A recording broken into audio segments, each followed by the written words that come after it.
Aqui no Museu da Ocupação Nazista e Soviética Comunista na Letônia. Preparar que aqui vai ter história pesada. Aqui já as fotos da rapaziada que lutou pela independência do seu país.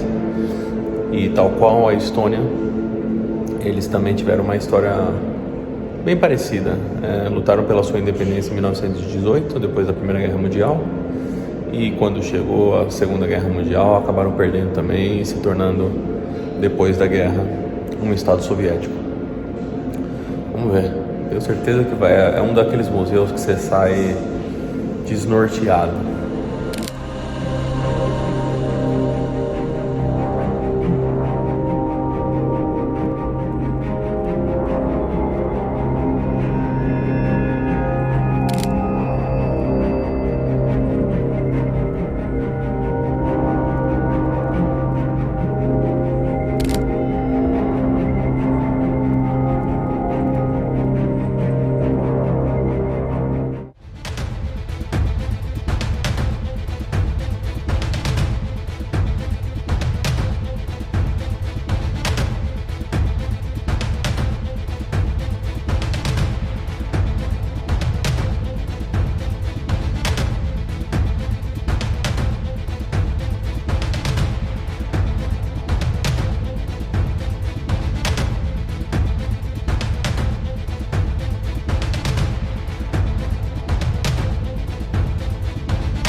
Aqui nessa primeira parte do museu eles contam como foi as negociações entre a União Soviética e a Alemanha para que não levasse a Segunda Guerra, quando nada disso depois foi cumprido. A Alemanha invadiu Polônia, ficou na fronteira com a União Soviética, que na época era a Bielorrússia, forçando que a União Soviética colocasse os seus exércitos nos estados bálticos, que são, na verdade, Estônia, Lituânia e Letônia. E eram países independentes na época, só que o conflito foi pipocando e a União Soviética se sentiu intitulada para colocar o seu exército nesses estados independentes, principalmente depois da guerra na Finlândia, que é um território perto aqui também, aqui no norte, que foi parte da União Soviética. E a Noruega, que está do lado, foi parte da Alemanha. E aí foi também quando começou toda a guerra de um contra o outro, nazistas contra comunistas. E essa é a primeira parte, que conta como foi o desenrolar dessa guerra. Pesado, galera, pesado.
chegou dominando tudo aqui na Látvia, qualquer coisa que você discordasse deles, meu amigo, você ia pra prisão, não tinha conversa.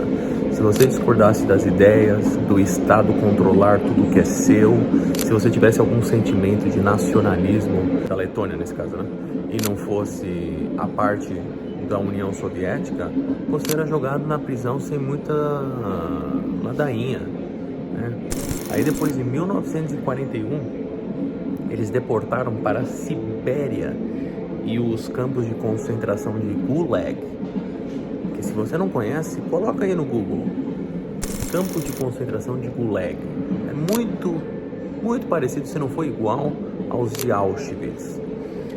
E eles deportaram 15 mil pessoas para lá, né? Um monte de homens, crianças, mulheres.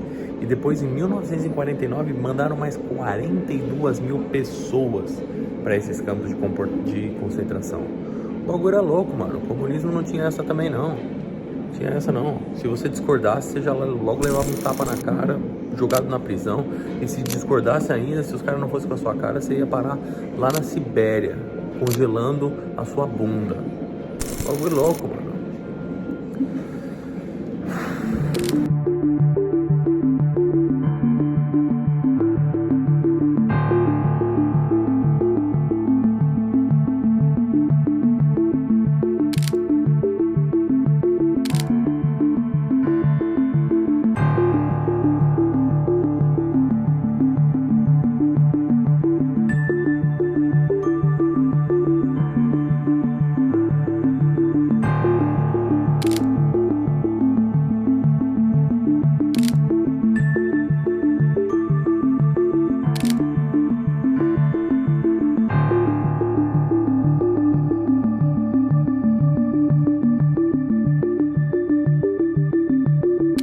E aí grande parte do museu também é dedicada para quando os nazistas chegaram na Letônia, a população achou que era, de certa forma, uma boa notícia, porque eles estariam vindo para independizar a Letônia. Mal sabiam eles que o Bigodinho não tinha essa intenção. Ele teria a intenção de, basicamente, alemanizar, como se diz aqui, a população, e quem não tivesse de acordo com ele ia também sofrer duras consequências. E todo esse processo basicamente colocou a população uma contra a outra. Os nazistas obrigaram os homens da Letônia a lutarem um contra os outros, quem não tivesse de acordo com as ideologias dele. O exército remanescente da União Soviética também estava presente. Muita gente morreu assassinada nas prisões da antiga KGB, que a União Soviética mantinha os seus presos da Letônia, numa tentativa de apagar a história enquanto os alemães chegavam invadindo. É só desastre. Pesado, rapaziada. Eu imaginei que seria nesse nível. Aí você vê os uniformes aqui dos alemães, aqui atrás dos soviéticos. É só coisa ruim. Aí em 1944, no final da Segunda Guerra Mundial, quando a União Soviética voltou ao poder, aí muitos deles tentaram fugir para os países próximos aqui, que estavam neutros nessa história toda, como a Suécia. Só que ainda tinha ali um monte de barco dos soviéticos tentando prendê-los e colocá-los. Você não tem a menor dúvida que se prendesse-os, iam tudo para a Sibéria também, para os campos gulags de concentração. Esse paizinho aqui no meio sofreu muito na mão de ditaduras autoritárias. Terrível.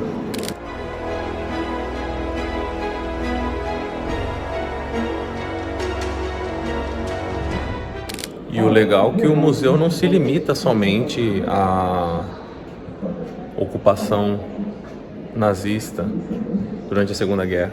Aqui toda é uma parte dedicada a tudo que aconteceu depois, nos anos soviéticos, como os russos basicamente se infiltraram nos partidos da Letônia onde eles não tinham nenhuma autonomia ou autoridade para dizer o que eles acreditavam ser bom para o seu próprio país, e aqueles que ousavam dizer alguma coisa eram reprimidos pelo sistema soviético, e sofreram consequências brutais, sendo presos, sendo deportados outra vez para a Sibéria. E todo esse culto, você vê aqui várias imagens do Stalin sendo glorificado pela nação. Todos os ditadores, de certa forma, tinham isso, de se identificar com o povo, como o povo ama suas ações e ele como figura. É isso que grande parte de todos os ditadores acabam fazendo no final.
Aí depois que a União Soviética já começou o seu colapso, principalmente a partir de 1986, que teve o escândalo, a tragédia de Chernobyl, ficou quase que impossível de manter o poder do jeito que eles mantinham até então. E aí em 1989, 1,5 milhões de pessoas deram as mãos da Estônia até a Lituânia num protesto para a independização dos estados bálticos. Incrível. Aí você vê também como o poder do povo muitas vezes tem efeito, e não adianta você ser um estado autoritário, até que ponto você vai chegar massacrando, desacerando as pessoas. Claro que para isso custou muito, mas aí em 1991 finalmente todos os estados do norte conseguiram a sua independência. Museu incrível. Com isso nem acabei ainda, mas nada como viajar e conhecer a história. Esse aqui é o museu de cima, muito bom, recomendo para você que tem curiosidade sobre esses temas, sobre geopolítica, sobre história, sobre conflitos, sobre totalitarismo, sobre autoritarismo. Tudo aqui você vê na raiz como que foi as paradas, A Letônia é um país que tem muita história, que passou por muita coisa, e tá aí hoje com esse museu contando a história do seu país. Que história, inclusive.